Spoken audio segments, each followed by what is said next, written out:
Giannis again shows what true player empowerment should look like, not this James Harden stuff where you sit out and pout and cry and push your way out of franchises.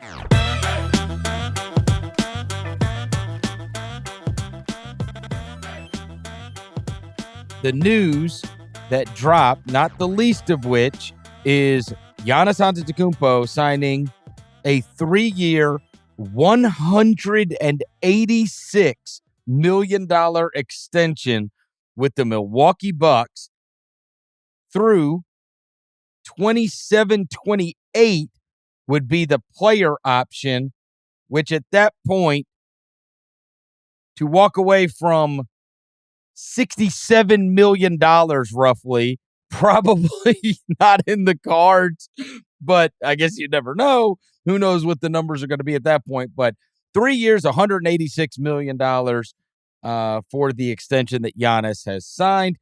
He replaces that 25-26 year, gets a raise for that year, and then obviously he's got 2 more years tacked on to his contract. Just a monster win for the Milwaukee Bucks to get this thing done before this season started, because I think most expected that this was not in the cards at this point and that we would probably get to this next off season before something was decided. Were you shocked when that news came across?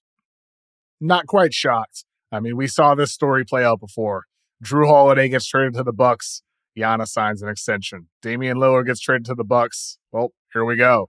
Giannis rewards the franchise back by signing an extension, giving them certainty with what to expect in the years to come. And from the way it was framed in the reporting, it sounds like this is kind of a long-term commitment with the way it sets up the next extension in 2026 and then another extension in 2028. So even though it was slightly more financially lucrative in the short term to wait till next summer, he could have gotten an additional year on a contract if he waited until 2024 to sign a deal.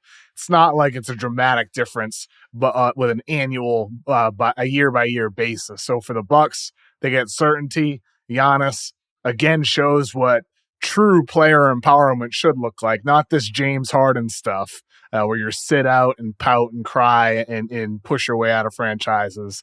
This is the way you do it, where it's about winning. It's about the collective. They get Drew Holiday, he rewards them. They get Damian Lillard, he rewards them. And here we are with a small market franchise. You've talked on this pod for years, Chris, about how cool it is that a player as great as Giannis wants to be part of a small market team. Well, we got Jokic in Denver. Granted, Denver's on a smaller market. They're not like a premier big market franchise. You get Jokic in Denver, Giannis in Milwaukee, places that they want to be, and that they have a chance to win more championships. It's a pretty great day, I'd say, for the NBA. It's great for the league, right? To feel like you don't need to go elsewhere in order to achieve what you want to achieve, or that you're not always thinking that the grass is greener, because in some cases the grass can be greener, right? That you can get it done there, and that you've got an ownership that is willing to get it done there. Like, that's the trick to this, right? That you've got to have the owner that's willing to do it, because you don't have some of the benefits that the larger markets do financially. Now, that being said, I think you got to look back at that Lillard trade, and now that looks like the greatest trade ever, no matter, because this is what it ensured. It got Giannis to sign that extension. And so no matter what you put in the deal, no matter what it ends up being going forward, like, that is the biggest win possible. You get rid of that distraction completely. You don't have to worry if Adrian Griffin isn't the coach of the future. You don't have to worry about that. Like, these are real things that you would have to. That was one of the things that we talked about. It's like, hey, man, you don't have an infinite timeline with this. Well, now it feels like you've got a very long timeline, that he did one podcast appearance and one interview. And to your point about player empowerment, it got it done. And it wasn't, hey, if they don't do the right things, I'm going to leave. It wasn't a threat. It was hey, look, I want to win. That's what I want to do. And, the future will tell how badly they want to win. And they re-signed those guys in the offseason. Nobody, at least most people, did not think Brook Lopez was going to be back there. They re-upped those guys that were on that team with him that won a title. And then they added Lillard to the mix. And they hired a coach by all accounts that he wanted. And now him rewarding them with the 186 and that extension, and just, it doesn't have to be talked about anymore, right? Yep. Who's For a going after long him? time. Yeah. If ever again. It may never be I'm sure in some senses there will be people who always bring up, where's Giannis going next? Is he going to go to the Knicks? Is he going to go to the Warriors? I'm sure that may pop up again in 2 to 3 years, but that's only natural when you're talking about a player of his magnitude in a position where he wants to compete for championships. But ultimately, though, the Bucks, like in their 26-27 season, they only have Giannis and Damian Lillard under contract for that year. So through 25-26, I would expect we'll see a pretty similar core roster trying to run it back, win more championships.